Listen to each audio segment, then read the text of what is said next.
Manipulators, they love bomb at the beginning. They do this to set the stage, to have you chase the high of the beginning of the relationship. It's usually a short-lived phase, and it abruptly and confusingly ends, leaving you lost and confused. Where did that original person go? Some people spend years or a lifetime looking for that original person. This can happen in a romantic sense. Dating and love bombing, that's the traditional way that we hear about love bombing. For about those first 3 months, some of them can pull it off for up to 6. It's all love bombing. You're the best thing ever. You're wonderful. You're perfect. You're great. Until that stops. Then there's either a nothingness or a flip-flop of messaging. You went from being at first really great, now you're horrible. Now you're pathetic. Lots of cruelty in this phase. Lots of an absence of comfort or support. Love bombing can happen even in a family, in that when you're in good graces. And in a dysfunctional family, that means obeying. That means being a good little girl or a good little boy, no matter if you're 20, 30, 40, 50, or 60. And it means that the manipulator in your life has deemed you the good girl or the good boy for the hour, the minute, or the day. And when you're in good graces, you get love, you get attention, you get support, you get family members showing up.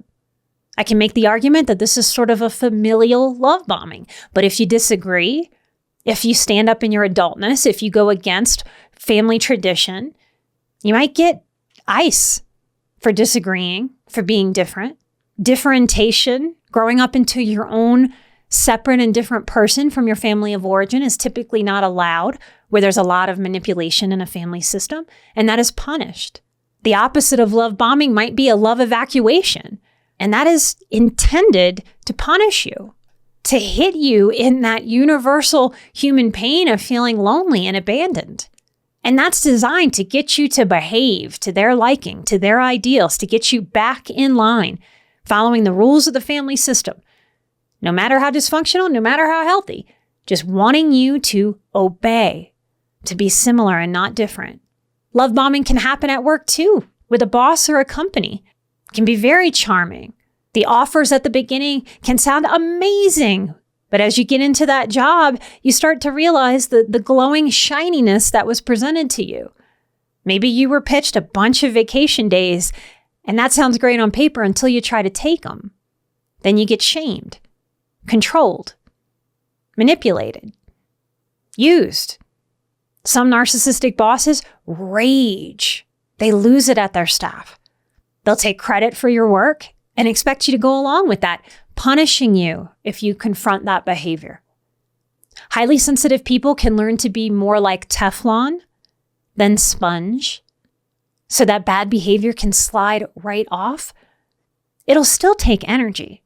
Sometimes sensitive people seem to take the message that if they're really doing their work the right way, then they can be in the vicinity of an energy vampire and not have any energy loss.